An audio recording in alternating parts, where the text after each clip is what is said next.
You open this door with the key of reason. Beyond it is another dimension. A dimension of truth. A dimension of freedom. A dimension of joy. You're moving into the land of both the ideal and the real, of the possible and the actual. You've just crossed over into the Capitalist Corner. Where reason meets reality, welcome to the Capitalist Corner. Welcome to the Capitalist Corner. Indeed, I'm your host, Michael Liebowitz, going solo today. And in the words of the great L.A. Knight, let me talk to you. First of all, I got a great episode of the Michael Liebowitz Show out right now with James Stevens Valiant. We discuss words, what they mean, what definitions are, the use and uselessness of dictionaries. Great discussion, as always, with Jim. I mean, every conversation I have with Jim seems to be great, even when we're not on the air. In fact, sometimes he gets so carried away off the air, I get like, geez, Jim, why don't you save this for the air? Look at this $1.99 super sticker before I even have a chance to make the announcement.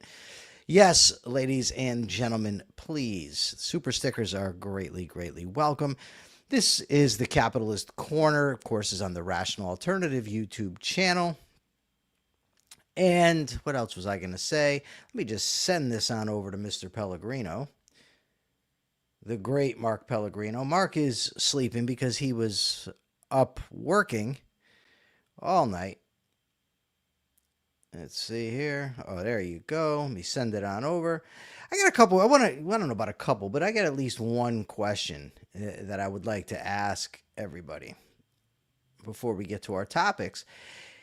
I've been thinking, first, Robert Nasser Music says everyone should attend the American Capitalist Party convention. Everyone, no exceptions. That said, well, Robert, we certainly hope you will be there. Robert now gives $10. Is this my birthday? He says he has a scheduled conflict that weekend, a prior obligation booked last October 2025, which includes both personal and financial commitments. Heartbreaking, but there it is. Have a great con. We will, Robert. Sad to not see you there. Maybe the next one. So I'm well aware that, when people get older, they tend to look at younger generation. You always hear this generation or, back in my day and kids nowadays and that sort of thing. So when I have thoughts about topics that may be impacted by that, I question it a little bit.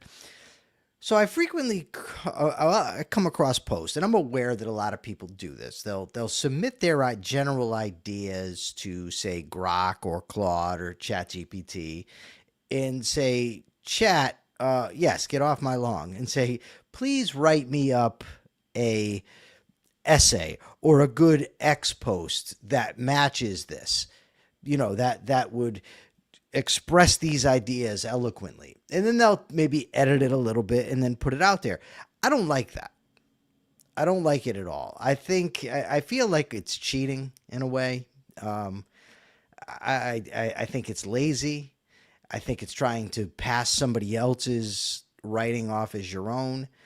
But again, this might just be because I'm old, because I noticed in my comment section on X, where I asked this, the younger generation seems to think there's nothing wrong with it, and I'm sure that a lot of the older generation would say, see, it's dumbing them down, etc., etc.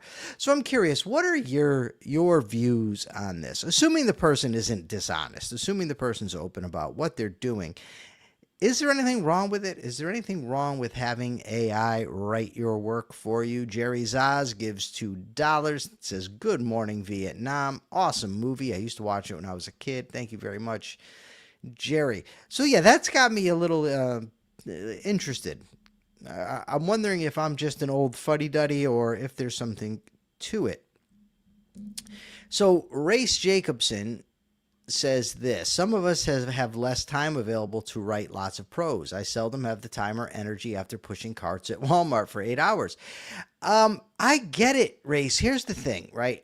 I have written a book by myself. I also co-authored another book. I've also written papers, and I've written op-ed pieces. I understand the time involved, right? It takes a lot of time. It takes a lot of effort. Here's the thing, though. To say, well, I don't have time to do it, well, then maybe don't do it. I mean, and I'm not saying you're wrong, Race. I'm kind of just thinking out loud, given my thoughts on the subject, but I'm perfectly open to being wrong about this.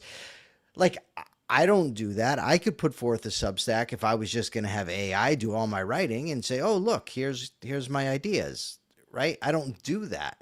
I suppose I could have AI write my episodes for me here. I don't do that either. I just think that if you're going to put something out there as representing you, it ought to be done by you. Ian Gilmore says it depends on your purpose. Robert Naser says, I tend to skim posts that are clearly AI generated. Such posts invariably have more information than is needed to make the point. Such posts should have a human edit. Jim says, I will always think and write for myself. Thanks. Yes, that's how I think about it also, Jim. But I wonder if I might be missing something here. I don't know. People will say to me, for instance, well, what about politicians that have speech writers?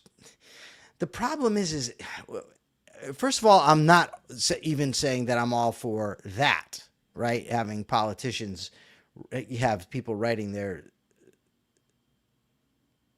speeches for them, or ghostwriting, for instance. I don't like the idea of having somebody ghostwrite something and taking credit as their own.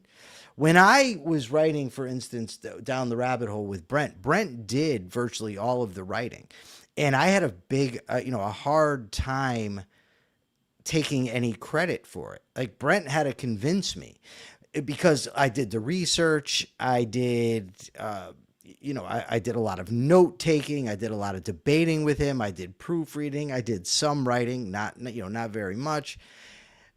And I don't know. It could, like I said, it could just be me. I don't like it.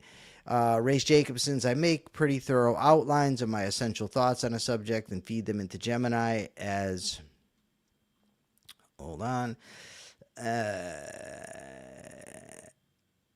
the basis for my prose. Also, I don't appreciate the folks in the YouTube chat being needlessly insulting. I didn't see anybody being insulting, Race, so I don't know. I don't like people being insulting either. I didn't bring it up to be insulting anybody. I saw something. Christopher Smith says Dr. Ridpath used to write Prime Minister Mulroney's speeches until he stopped. Okay. So yeah, that's where I am on it. I'm not saying unequivocally that there's something wrong with it. I don't know. You know what I mean? I just, to me, I don't really like it. Let's see. Nicole Hingle with $2 says she can't stick around, but bye. It's too bad you can't stick around. I would really like for you to stick around. Now, Megan Ribbons is texting me right now. Now, Megan, if you're watching, you know I'm on the air. How can I respond to your wonderful text and hold a conversation at the same time? I don't know that I can. So this morning, you guys can keep commenting on this, by the way. I do use AI. Oh, no doubt about it. I do use AI. I don't have AI write things for me, though. Like, I mean, I also use... I can't say the New York Times anymore because I dropped my subscription, but I also use Epoch Times, Newsmax. So slight differences. Although I got to be honest, I will ask AI to summarize views for me, or I will ask it to give me the best argument for or against. And maybe it's a very similar thing, and I don't know. Maybe I'm missing something. I do think there's something different, however, because inevitably, Ian Gilmore says, LOL, why would you waste your time on the Epoch Times? The reason I would waste my time on the Epoch Times, Ian, is for the same reason when people say to me, why do you waste your time on AP? Because I don't ever want to put myself in a position to be in an echo chamber. I want to make sure that I'm seeing what a variety of people think. I want to make sure that I'm getting my information from a variety of sources. So That's why I haven't seen yet anything in there. I mean, I can obviously see their right-wing bias, but I haven't seen any factual errors yet. That could happen, but All right, so this morning I read an article by Phil Magnus and Edward Lopez from the Independent Institute, and it's called Capitalism is Told by Its Enemies. So there's a recent entry, and I didn't have time to read the entire thing because it's rather long, but I did read a bit of it, and the authors, from what I could tell, the authors of this article are correct. That said, obviously always fact check for yourself. So let me just say, they write this: the concept of capitalism is an admittedly complex topic, and one might reasonably expect that an encyclopedia article on it would include not only its theoretical underpinnings, dating back to Adam Smith, but also critics such as Karl Marx, right? So, okay. Now, this was written by somebody named Chiara Cordelli. She's a professor of political philosophy at the University of Chicago. She wrote the entry. So, the entry here, somebody's calling me, but I can't get that. I hate when that happens when I'm trying to work.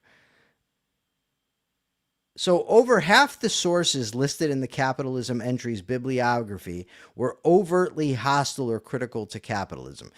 So you're discussing capitalism, right? And over half of the bibliography, it's written by a leftist, and over half the bibliography are people who are leftists, right? Now hold on, it gets a little bit better. I missed it. So there's 169 authors cited in the bibliography.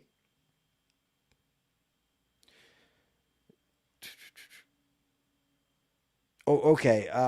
Only 8% of the people in the bibliography were supportive of capitalism. 8%. So you're talking over 50% opposed, 8% supportive, and the rest's, I guess kind of in the middle. We also have, an abundance of Marxist perspectives in there. Thomas Piketty, very little time devoted, for instance, to Ayn Rand. I didn't see individual rights in the stuff that I saw. Also, the authors of the article I read this morning note factual errors. For instance, they say Hayek was an equilibrium theorist, which, of course, the Austrians do not tout general equilibrium. They say that the economy tends toward equilibrium but never reaches it. So there was that. So look, you're going to write something on capitalism for a philosophical dictionary and have a critic of capitalism write it, and have more than half the bibliography drawn from people who are critics of capitalism. The article doesn't discuss, for instance, individual rights. It seems a bit odd to me, to say the least. I actually want to go into it because I want to. So it talks, initially about how it's very contested, the definition of capitalism. I agree with that, of course, no doubt about it. So the very first,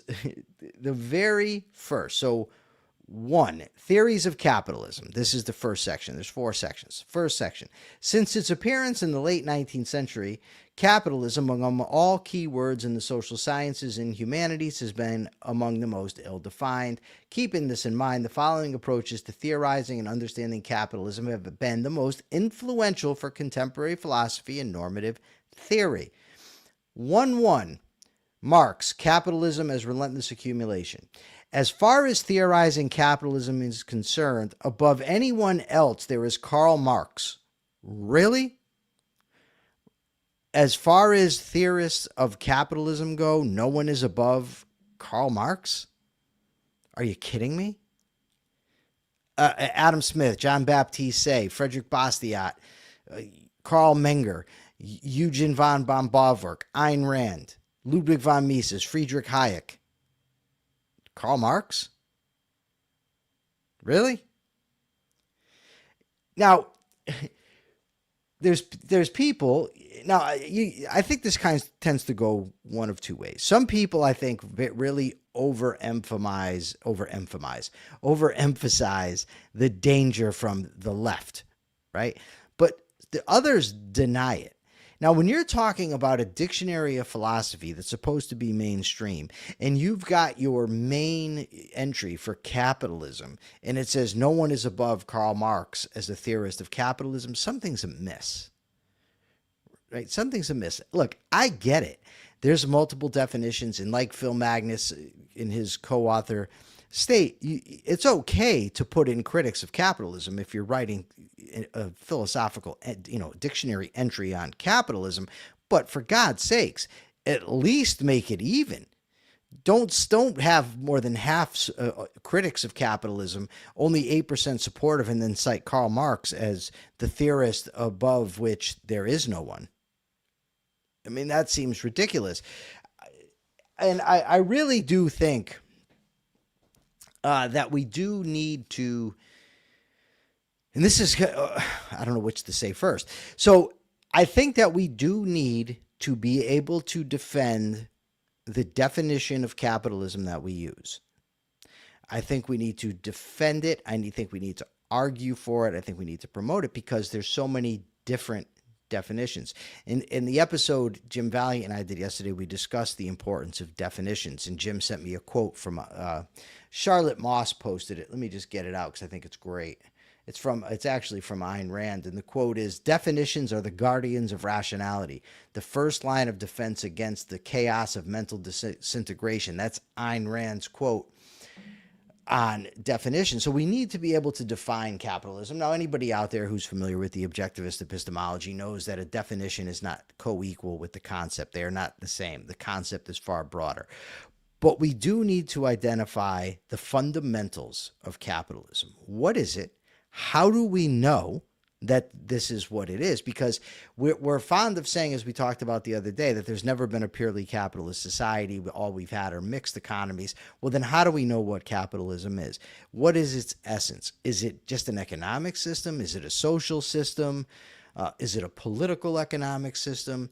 Is it something to be argued for on moral grounds, on purely economic grounds? I think that a lot of this starts with clarifying exactly what we're talking about. So people sometimes get on me for harping on definitions. But to me, if I enter into a debate, for instance, my recent debate with Professor McManus, the proposition was a socialist country would likely be more ethical than a capitalist country. During his entire opening statement, he didn't define capitalism, he didn't define socialism, and he didn't define morality. Now, if you don't define your terms, we may not be talking about the same thing. So we agree to a proposition, and then when he came into the debate, he wanted to focus on Nordic social democracies, which was not part of the proposition because those aren't socialist countries.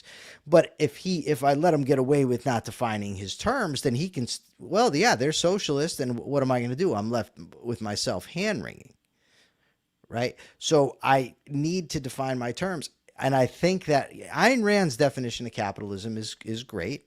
I don't disagree with it, but I think we need to be able to defend it. I think we need to be able to defend it as the essence of the system that we're talking about, that we're advocating. And we need to be able to show how we know it, when capitalist elements have existed, how we're identifying them. This is just my take on it. But I think it's a project that needs to be taken care of. And I don't think it should be outsourced to AI, for the record. I think this is something that we need to do if we're going to defend capitalism. That's my view. What say you, folks? Anybody have an opinion on this subject? Whether it be on the fact that Stanford Dictionary of Philosophy had leftists, a leftist write their entry and it's biased against capitalism, the importance of a definition of capitalism, the importance of having it done by a person rather than AI, anything that you guys think would be greatly appreciated if you can tell me. I feel like there's something else that I wanted to ask you, and now I just don't remember what the hell it was. I don't know. Don't know. The other day, my doctor recommended to me for sleep that I take half a Benadryl at night. And I was concerned about the Benadryl because I've taken Benadryl before, and I wake up and I'm foggy, and I do not like that foggy feeling. The marijuana gummies work well for sleep, but they quickly end up with tolerance, and then you have to take more and more and more and more. So I looked it up, and I wanted to know, well, which is worse or which is better, which has less side effects, and it turns out they're basically the same. Both of them diminish REM sleep. So neither one of them is really giving you a good night's sleep, and both wake up with a foggy feeling in the morning, which I hate. So it appears that I'm just going to have to go through my life not getting a good night's sleep. And, so many people say to me, this drives me up a goddamn wall, you have to do something about your sleep. And it's like, oh, well, I hadn't considered that previously. Thank you for pointing it out to me. I was under the impression that I should just, love not sleeping well. And had I only talked to you sooner, I would have been okay. Doesn't really work that way, though. Let me just grab a quick beverage. Is water considered a beverage? I don't even know. I do need a really good massage. That's true. Race Jacobson said, isn't the whole point of sleep to not do anything? So I've talked a little bit, before I get into J.D. Vance's views, we've talked a little bit on this show about, and sow the mind down. I don't want to sow the mind down, Christopher Smits. We've talked about the conservative movement and how conservatism has changed. The people who are conservatives have changed, not for the better either. So I wanted to ask this question this morning. I said to, what is this here? Claude. Now, I remember this stuff occurring in real time. I just wanted, of course, memory can be faulty. AI has access to far more information than I do, far more quickly. So I put this prompt here. I have tried melatonin. It doesn't work wonderfully. It helps me get to sleep, but not stay asleep, Ian. Prior to 2015, what were the respective views of Rush Limbaugh and Sean Hannity regarding the following issues? Trade, foreign policy, Putin, negotiation with countries like Iran and North Korea, morality of public figures, the Kelo decision, and immigration. So, on trade, Limbaugh was a committed free trader through the NAFTA era and into the 2000s, early 2010s. He defended NAFTA at length against protectionist critics on the left. He argued that skilled, educated workers would benefit while unskilled labor would face competition, framing this as the natural outcome of free trade rather than a problem to fix. He only began shifting away from that free trade position later, around Trump's first term. Hannity held the standard pre-2015 GOP establishment position as well. Free trade, lower taxes. Okay. Foreign policy. Both were conventional post-9/11 conservative hawks, pro-military strength, skeptical of multilateralism, the UN, supportive of the Bush doctrine, and consistently critical of Obama as projecting weakness abroad. On Vladimir Putin, neither admired Putin in the sense of endorsing him. Both used him rhetorically as a foil for Obama. Limbaugh mocked Obama's handling of Putin around events like Putin's postponing the Oscar telecast. Limbaugh said Putin was running things around the U.S. and criticized him for reassembling the Soviet Union. Limbaugh viewed Putin's Russia as a continuation of Soviet-style authoritarianism. It was critical of Obama's Russian reset policy as naive. Hannity's Putin commentary pre-2015 similarly used Putin's tough guy image to contrast with Obama. Okay, negotiations with our adversaries. See, I remember this stuff happening, right? Both opposed unconditional engagement with hostile regimes as a matter of principle. The clearest documented case is Hannity. In 2008, he called Obama's willingness to meet North Korea's leaders without preconditions one of the most disturbing displays of Obama's lack of foreign policy experience. The morality of public figures. This was Limbaugh's signature framing during the Clinton years. He built much of his career on character attacks tied to evasiveness and dishonesty, branding Clinton's draft history as a character flaw. In the broader conservative media, religious right consensus of that era echoed on Hannity's shows was that a president's personal conduct, infidelity, perjury, was directly relevant to fitness for office. Oh, okay. On the Kelo decision. The Kelo decision, just so you know, it happened in New London, Connecticut, not very far from me, was the taking of private property to give to private companies for private development. Here, both hosts and conservatives generally were unified and consistent, no later reversal. Kelo was widely condemned across the political spectrum, and Limbaugh was specifically named among the varied voices. From Bernie Sanders on the left to Limbaugh on the right, criticizing the ruling. On Fox's Hannity and Combs, Hannity vowed to expose eminent domain abuse. Immigration is the only issue upon which they agreed with Trump. Now, if you look at whether it be Mark Levin, Sean Hannity, Rush Limbaugh, what's his name there, Glenn Beck, and a whole slew of other politicians and right-wing influencers, did they really all of a sudden just have a change of mind come 2016 on all these issues? Because Trump is opposed to free trade, right? Trump is very flattering of Putin and wanted to get along with Russia. Remember, he said, wouldn't it be a good thing to get along with Russia? Trump has negotiated with North Korea without conditions. Trump favored the Kelo decision. Big supporter of it. These are some pretty big issues, right? So what happened all of a sudden? Is it that they all just had a change of mind? I think it's a combination of two things. I think part of it is wanting to stay relevant and seeing and knowing that the Trump train was the way to do that. That if they were going to stay in the public eye, they had to come on board. And the other part is, well, he is fighting the left, which they hate. And so I guess everything in the past goes. But really what it demonstrates to me is a total lack of integrity. So here we have a good question now from Scott Schiff. Was Rush supposed to back Hillary? Oh, here's the problem with that, Scott. Why don't we go and look at Rush's commentary during the primary? See what he said during the primary when there were other Republicans.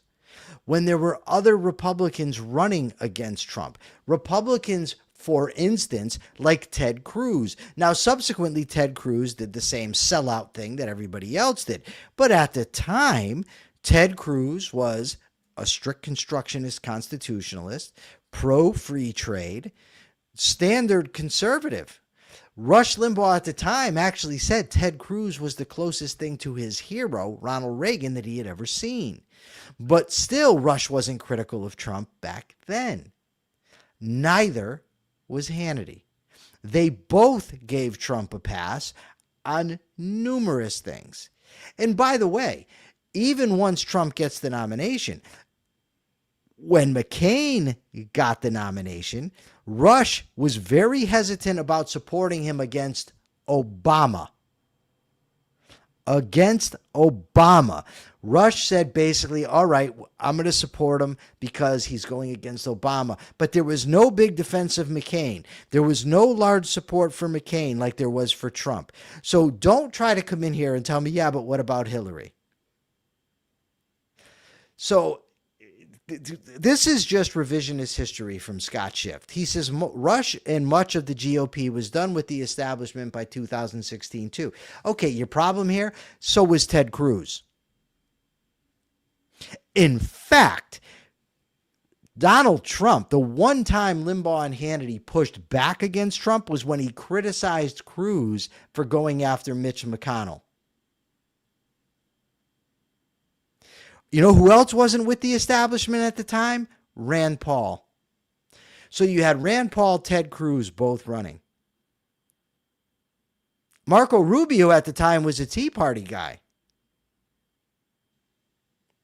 So, I mean, you can come up and you can try to come up with all your justifications. I don't know why, though. This is what I never could get. Is it that people like Scott actually believe this? Is it that they just don't remember? Is it that they think, I'm not going to remember? Is it honest? It's hard for me to discern because they say this stuff with such adamance, but the historical record is there.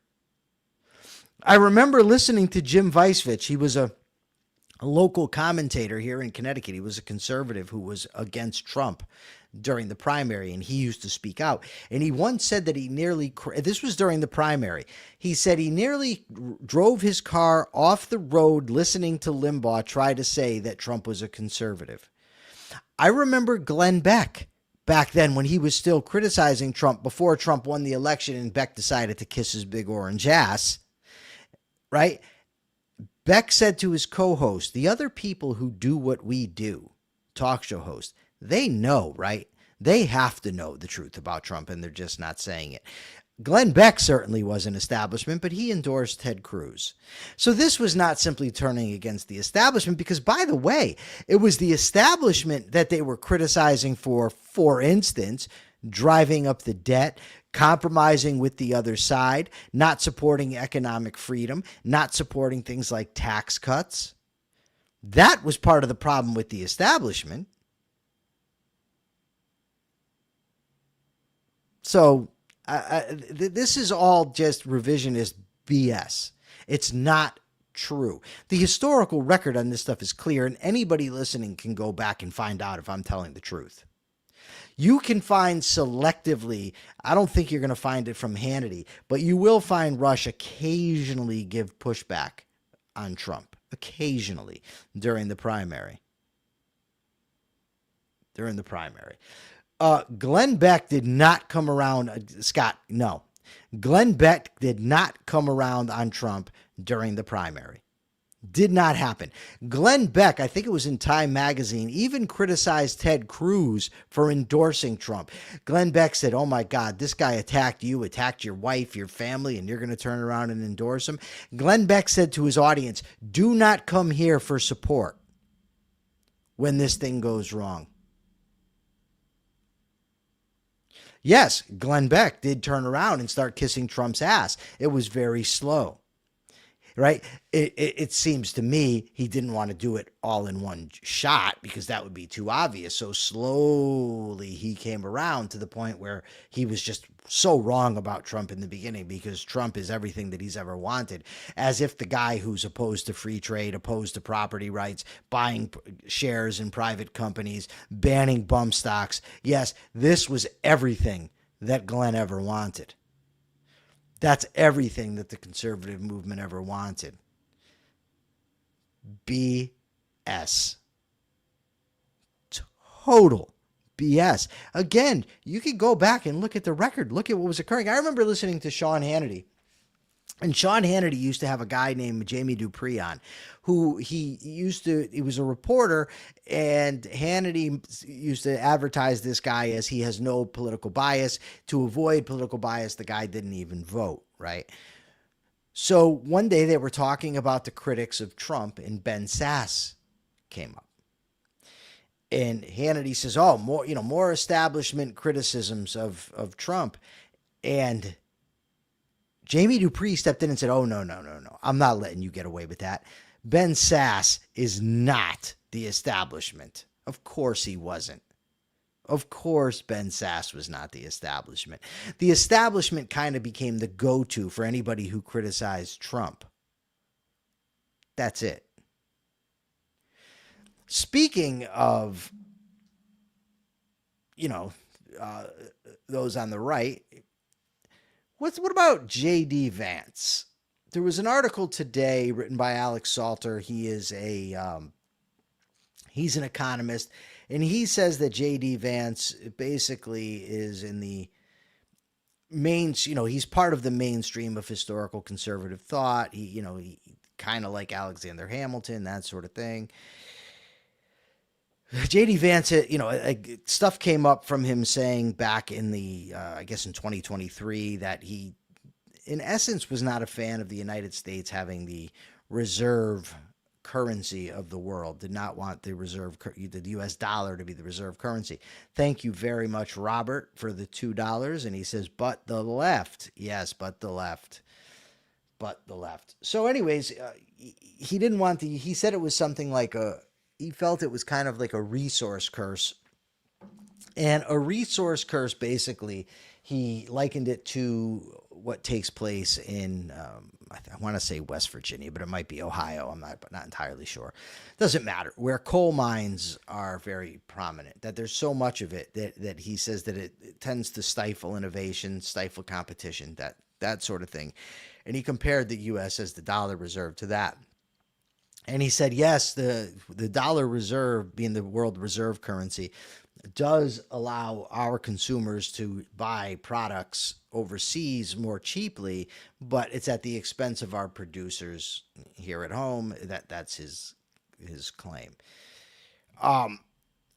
Ultimately, he's just dead ass wrong on this. I mean, he's not wrong that in any situation like that, yes, consumers are paying lower prices, producers are having to charge less, or they're having a harder time selling their products overseas, because as the dollar is the reserve currency, that makes it to a stronger dollar, meaning those people overseas have to pay more money for the dollar, meaning they pay more for the products over here. So yes, that's true, but it's also true that if you lose the dollar as the reserve currency, you weaken the dollar, then the inputs that producers are paying to put in their products become more expensive as well. Now, importantly, as Phil Magnus points out, J.D. Vance is not trying to end the Fed. He's not trying to restore sound money. He's not trying to get back to gold standard. It's all about trade, because ultimately he's opposed to foreign trade. He doesn't like the trade. And then we also have this recent comment that came out where he basically said that, we need to end Milton Friedman. There's also a quote from JD. Let me see if I can't find it, because there's a lot that I've got here today from him. Let's see. Is this it? Okay. This is from JD Vance. When Orrin Cass announced the new conservative organization to advocate what is essentially a neo-Hamiltonian approach to economics, Senator Pat Toomey took to the Citadel of Conservatism, Inc., the Heritage Foundation, to describe it as a dagger thrust in the heart of the neoliberal consensus that has dominated the American right.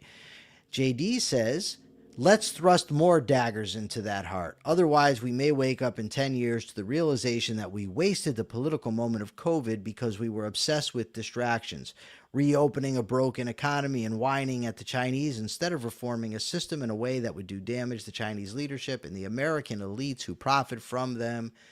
So, that's JD's thing. Let me see what I got here. We got a question. Let me see. We've got $2 from Ian Gilmore. He wants to know if I would buy discounted Trump beef. I don't know. I wouldn't deliberately go out and purchase it. If I were out shopping, and if other prices are artificially high because of government policy and those are artificially low because of government policy, I'd probably buy it. Why not? I mean, the entire economy is infected with this garbage, so I don't see that I would have much of a choice. Well, obviously I have a choice. I shouldn't say that. I don't have a really good choice is a better way to say it. So let me just go through here some of JD's ideology and his positions. His ideology is a form of right-wing populism, often labeled New Right, Post-Liberal, or Common Good Conservatism. He's, of course, highly influenced by Patrick Deneen. He favors economic nationalism and selective government intervention to rebuild domestic manufacturing, raise wages for native-born workers, and counter the effects of globalization.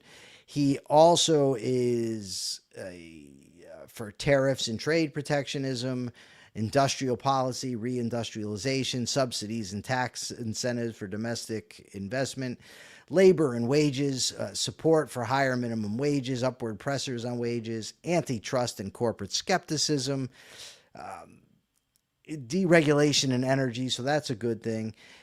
He views government as having a legitimate active role in fostering conditions for a moral, virtuous citizenry and the common good, rather than remaining strictly neutral or limited to protecting individual rights and negative liberties.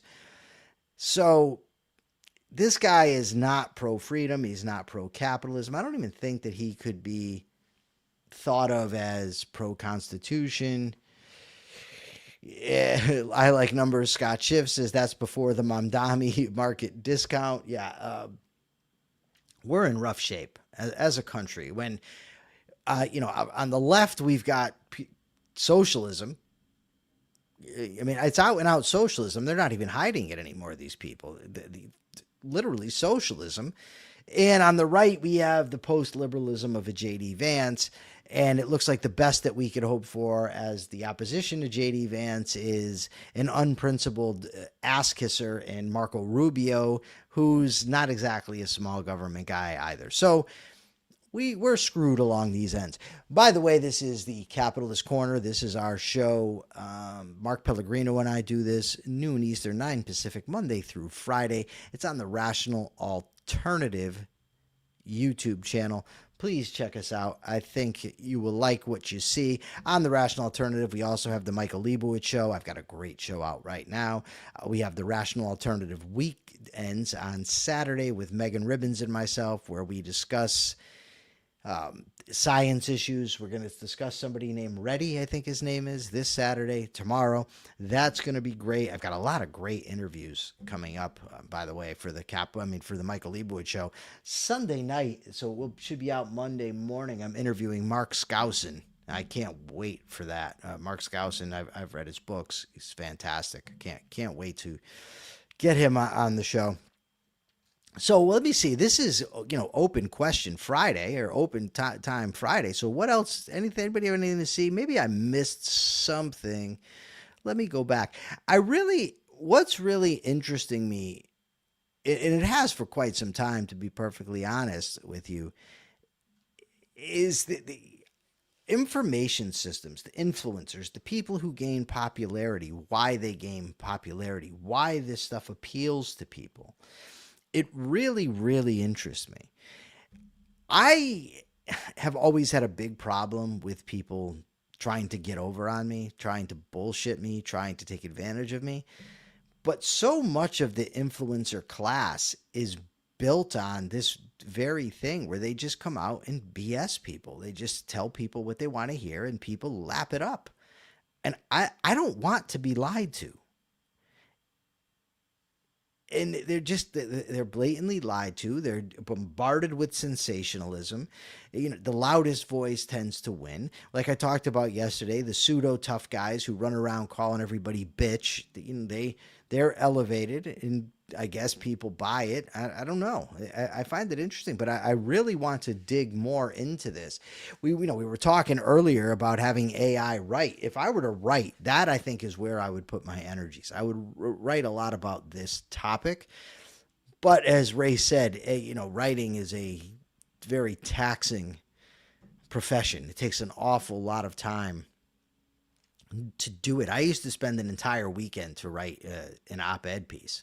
Now, granted, in prison, I'm writing in pen, and you got to write and rewrite. It's not the same thing. If you make a mistake, you got to rip up the whole page. It's not like having a computer, so it's easier in that sense, but it still requires an awful lot of time. Look at this. Robert Nasser is single-handedly going to make me a wealthy man. He says 25% of the 40 trillion U.S. national debt has accumulated under the 2 Trump administrations, not even halfway through his second term. No one else compares. Oh my God, I'm so happy you brought that up. I almost forgot. Jeez. I almost forgot this. So speaking of J.D. Vance, and this is from Newsmax. Ian asked earlier, why do I read the Epoch Times? Somebody might ask why I read Newsmax. So this is from Newsmax. So if somebody comes and says to me, well, you're just buying the mainstream media. No, this is a right-wing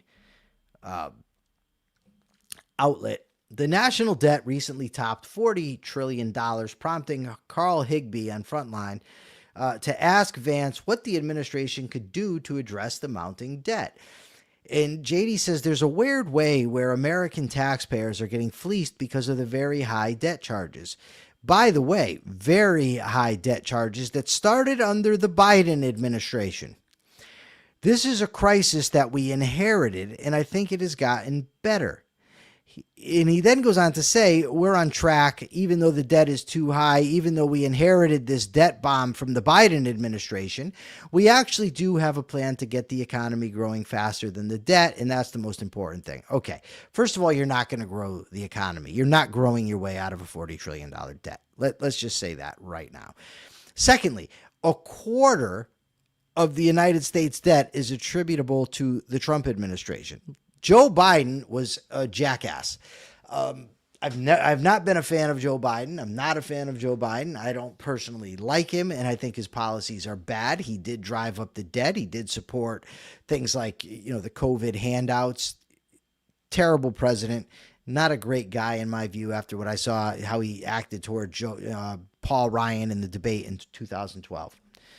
That said, when you've accounted for a quarter of the federal debt, and you're going to say that you've inherited it from Biden. Scott Bessent said the same thing. So maybe it's the talking point, but come on, man. Come on. At some point, I'm old enough, and I hate this saying, but I'll say it anyway. I'm old enough to remember when Republicans were about personal responsibility, which is why I, for instance, supported George W. Bush, why I supported John McCain, why I supported Mitt Romney, why I think Reagan is probably the best president that we've had since Calvin Coolidge, maybe even further back than that. I also, by the way, would have supported any of the people that Trump ran against in the 2016 Republican primary. But the Republicans have largely become a grievance party, a party that doesn't take responsibility, points fingers, doesn't take the blame for anything.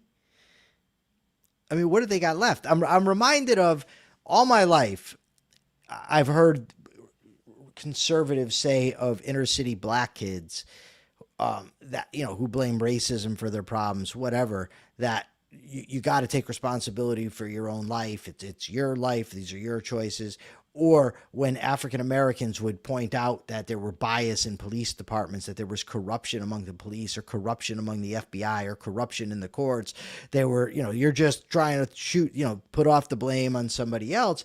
But then when Trump gets investigated and arrested, all of a sudden, all these systems are broken. They're all corrupt. I mean, come on. You can't have it both ways. And that's the thing. The complete shift on the part of the Republican Party in order to cater to this guy has really made me ill. Part of me really just wants a Democrat to get back in office so I can criticize Democrats. Right? I just keep criticizing Democrats because right now, I mean, we have Mamdani in New York. We can criticize him. We can certainly criticize the socialist uprising on the left, right? We can certainly criticize them, but I mean, it's a Republican in office. Johnny Ray Jackson says, "Oh God, Marxism." I don't know what he's talking about. Johnny, are you under the impression that any criticism of Trump is Marxism? I'm curious. Can you elaborate on what you're saying, please? because this is something that gets thrown out a lot. I find it, I don't know if that's your point. If that isn't, Johnny, if that's not what you're saying, I apologize. But I've been called a Marxist for criticizing Trump. So I'm for abolishing all taxation eventually, lowering taxes for now, for deregulation, free trade. I think that we should be on sound money. I don't think that I'm opposed to minimum wages. I don't think the government ought to be setting price controls. I think the idea of price gouging is absolutely absurd. It's a ridiculous non-concept. Meanwhile, we have Trump, who supports tariffs, pressures companies to do his will, wants to put on price controls, accuses companies of price gouging, wants the Fed to artificially lower interest rates to boom the economy. So Trump is far closer to Marx than I've ever been. And it's not even close, taking government stakes in private companies. Well, it may not be his point, Christopher Smith. You're right, but I have had other people say this, so I'm making the point. Anyways, I also wonder how many people throw around the term Marxist even know what it means. Again, not you, Johnny Ray. I'm just saying in general, this is something that occurs.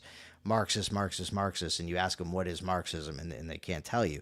It kind of goes to the thing where I've gotten into it with some people where I say, if you're going to criticize an author, you ought to read the author. Don't take somebody else's word for it. That's just my stance on that. So what was the question yesterday? I don't even remember. I think I asked it, but I don't remember what it was. But I'm going to go find it, and we're going to see. And then I'm going to give the capitalist thought of the day, and then I'm going to bid you adieu for the weekend. Let's see here. I don't think that was it.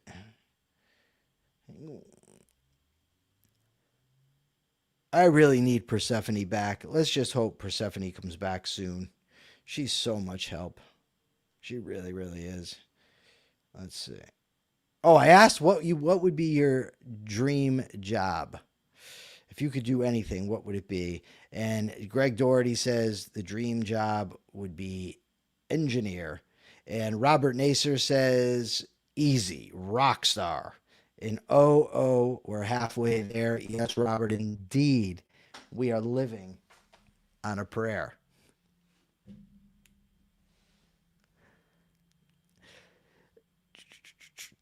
She's busy fighting off commies and baboons, referring to Persephone.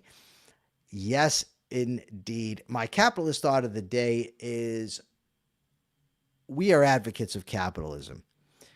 We need to be able to defend it. And if we're going to be able to defend it, we need to be able to define it, say what it is, justify our definition, and do so by pointing at history, at philosophy, at economics. In other words, we need to be informed.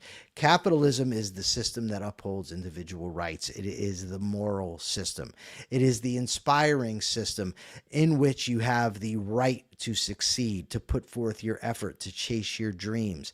It is the motivational system in that you have to put forth your best effort if you are going to succeed. We want everybody to succeed. Check out the American Capitalist Party, americancapitalistparty.org. Continue to watch this program, The Capitalist Corner. And you can go to our convention, the American Capitalist Party in Pittsburgh, Pennsylvania, September 19th and 20th.